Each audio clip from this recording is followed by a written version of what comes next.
Hi and welcome back to The Shed. Today I want to take a look at the 1990 Hugo Award-winning novel in Dan Simmons Hyperion. Now Hyperion and the Hyperion Cantos, the 4 books that make up the Hyperion Cantos, has been one of my favourite novels of all time for a very long time now. So it'll be very interesting to see how it stacks up on our Hugo and Nebula Award-winning ladder, where I've been ranking all these wonderful books. So what I would like to do is provide a bit of a plot overview, talk to what I liked, what I didn't like. We'll put it to the memory test and we'll make some recommendations and we'll rank it on our new and improved Sci-Fi Shed Ladder. So I hope you stick around for that.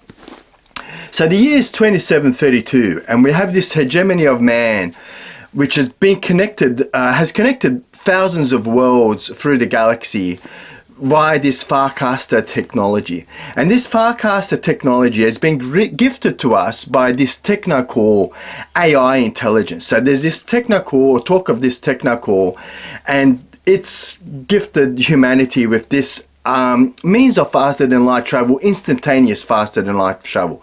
So we have this hegemony of man that's pulled all these worlds together and we can travel between these worlds. But there are some of those worlds that are yet not connected to the hegemony Farcaster system. And one of those worlds is Hyperion. Now, Hyperion is also a rather fascinating planet because it hosts or is home to these structures called the time tombs. So there's some really strange anomaly here that appears to make time travel backwards. And what we have is the Church of the Strike. And the Strike is this big metallic monster demon looking thing, and I think that's a pretty good artistic impression of what the Strike looks like. That sort of guards the time tombs, and he's making appearances. He makes regular appearances, and whenever the Strike surfaces, carnage follows, right? So there's always, people dying in the most horrific of places. And what we have is this Church of the Strike, sort of strange entity to sort of worship. But there's this Church of the Strike who believe that the Strike is some kind of messenger from God. And there's also this talk of ousters. And these ousters are humans that have sort of pulled apart from the hegemony of man, and there's a bit of a conflict. There's quite a conflict actually, a bit of a war going on there. And just on the outset of the ousters invading Hyperion, the Church of the Strike has called some pilgrims in for the final pilgrimage to the time tombs. So this story really follows that narrative that we find in the Canterbury Tales, because we have 7 pilgrims on their way to Hyperion, to the time tombs, on the final pilgrimage, who decide in turn to tell their tale. And what an amazing lot of tales they are. So it really does read like 6 short novellas, all individually building this wonderful galactic empire and world setting that Dan Simmons, I think, has just done absolutely brilliantly. So the first pilgrim to tell this story is Father Hoyt.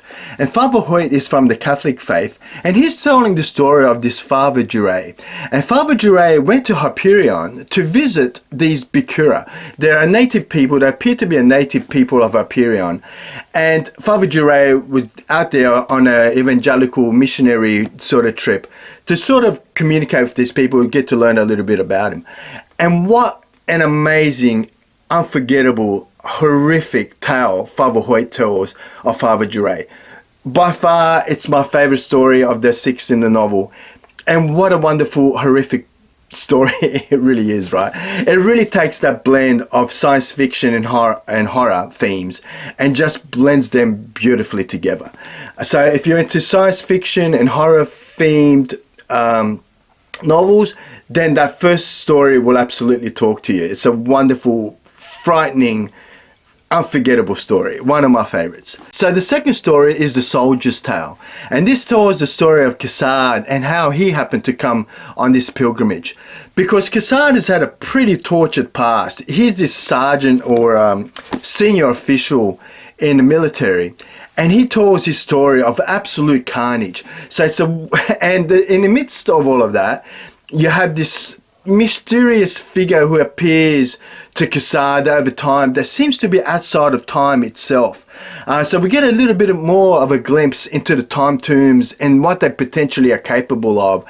mixed together in this wonderful science fiction military novella, right? So that's one of the things I really enjoy about Hyperion, is you're really getting the whole spectrum of science fiction in the one novel.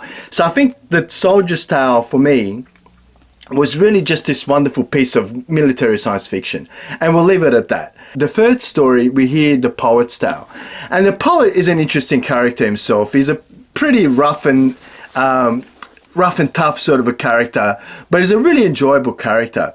And he tells his story because the poet is indeed a poet, and he's written some world or hegemony renowned novels in the past, but he's had some really deep, some really high peaks and some really low troughs, right? So he's gone through some pretty traumatic time in his life. And what we really learn in The Poet's Tale is just that little bit more about the strike, the terror that is the strike, and we also learn a lot more about the Farcaster technology and how it's used, which I thought was just absolutely eye-opening and wonderful. So wonderful piece of exposition through Hyperion. So yeah, The Poet's Tale, and he's really saying, hey, you know what, I think the strike really is my muse. And the next story is yet another unforgettable story in The Scholar's Tale, and we have Sol, who's traveling with his daughter, who used to be an archaeologist or anthropologist working on Hyperion on the time tombs. And there's been some kind of accident which sort of affects the family at large. And what a heartbreaking and terrifying story this is if you're a father to your young daughter. The Scholar's Tale. Really, again, we get a really strong glimpse of what the time tombs really are, what they're capable of, and how they alter time itself. What a wonderful, fascinating story The Scholar's Tale was. The next story is the detective story. And this again is one of those classic science fiction murder mystery novels, right? Where a cyborg comes to the detective to say, hey, I've been murdered and I need you to help me find the killer. And what we learn through here, it's just again a wonderful piece of writing, and just again you're getting a murder mystery science fiction novel, and it just packs a whole lot of punch, right? Because we learn a lot more about the technical, what makes them tick. We learn about the different facets of the technicals and whether or not they're the ultimate, savior of humanity or the ultimate threat. So what a wonderful story that was. I think for me it was very reminiscent of The Demolished Man's, just that we've covered previously on our Hugo and Nebula Award winning Shed Ladder. And the final story is the story of the console, which really talks to revolution. So this is very akin to what we find in Heinlein's The Moon is a Harsh Mistress. So again, just another wonderful story that talks to generational division and revolution against the hegemony, and we learn a little more about the ousters and what drives them. So look, what a wonderful novel Hyperion is. It's been for a very long time one of my all-time favorite novels. And what's there to like about it? For me, it is just a classic dump of science fiction, right? So you want to read a science fiction novel? Bang, right? Because this delivers on everything. It delivers on military science fiction. It delivers on murder mystery science fiction. It delivers on technical and AI capabilities. It delivers on time travel. It delivers on galactic empires connected by fantastic technologies, right? That link all these worlds at galactic faster than light speeds. It just so many themes going on. That's always been my go-to. I've recommended these books to several of my friends who've absolutely adored them. Sam, I'm pointing right at you if you're watching this one. So Hyperion Cantos, one of my all-time favorite novels. What is there not to like about the Hyperion Cantos? Look, for me, absolutely nothing, right? I can't pick a fault on Hyperion Cantos. It's going to be pretty straightforward as to where this one sits on the shed ladder. But I will say this, right? This is one in 4 books. We have Hyperion, we have the Fall of Hyperion, we have Endymion and the Fall of Endymion.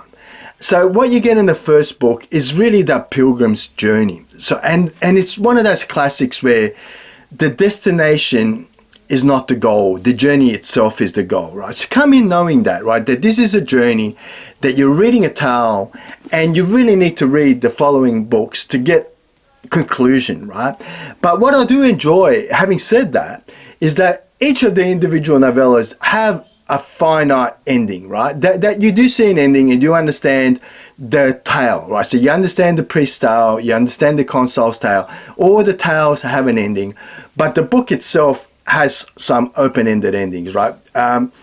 Which is not a negative for me. I never felt it that way, but I know it would irritate some people getting to, you know, the end of what is a, what is it? It doesn't even have page numbers. Ah, there you go. My book doesn't have page numbers. That's how fantastic Hyperion is. It doesn't need page numbers, but I suspect that's about a 500-page book, right? 400 to 500-page book.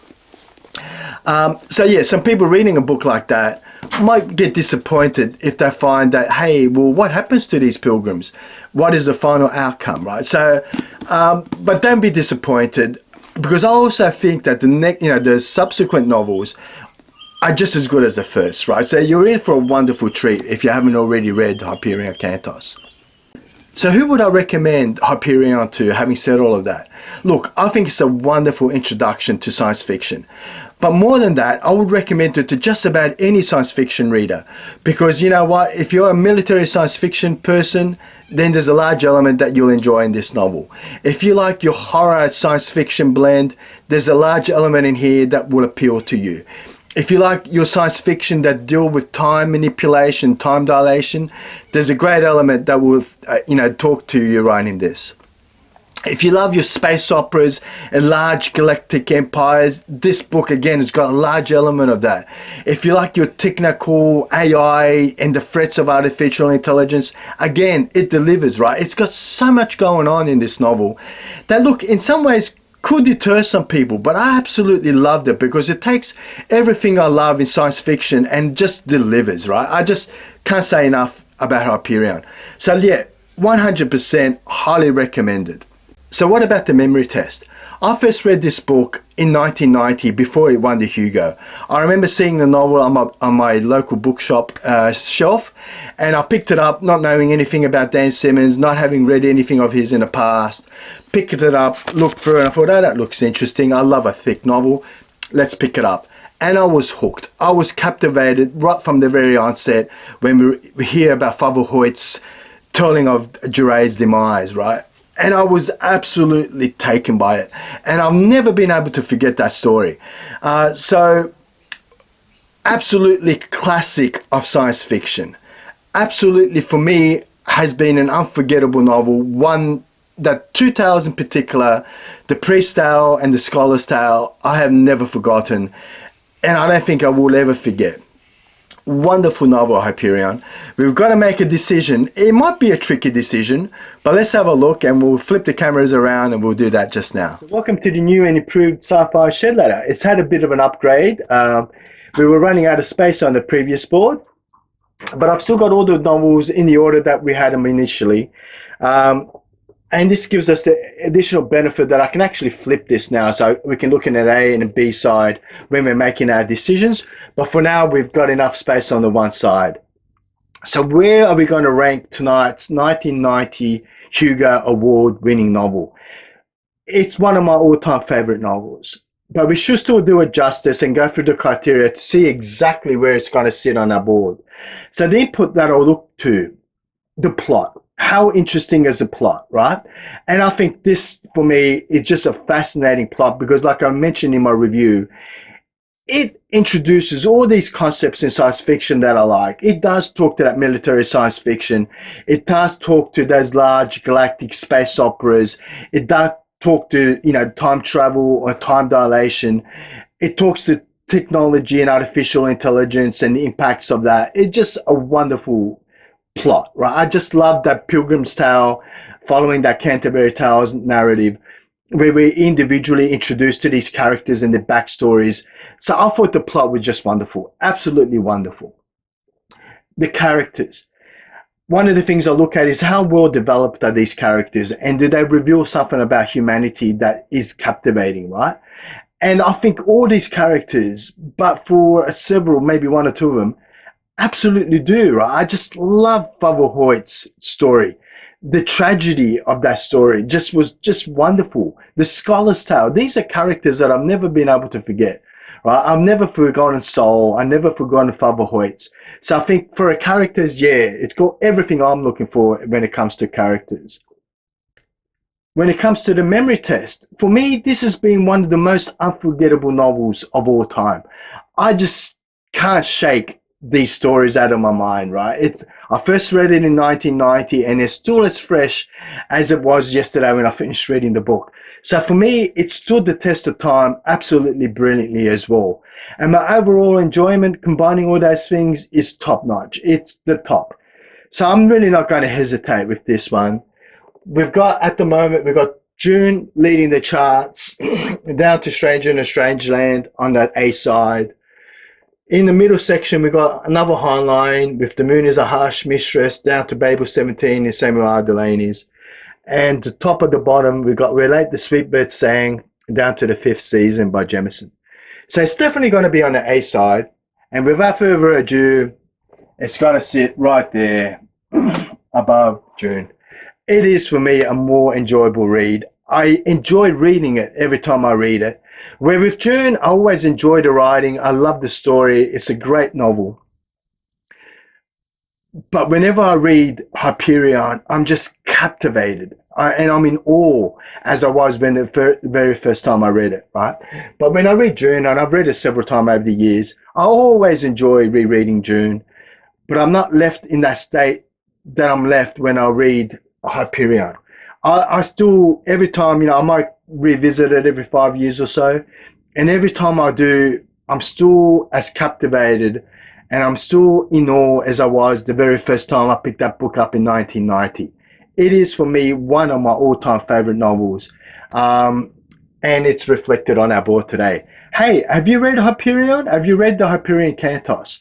Where would you rate this novel? Am I over-exaggerating in my enjoyment of this novel? Do you agree, disagree?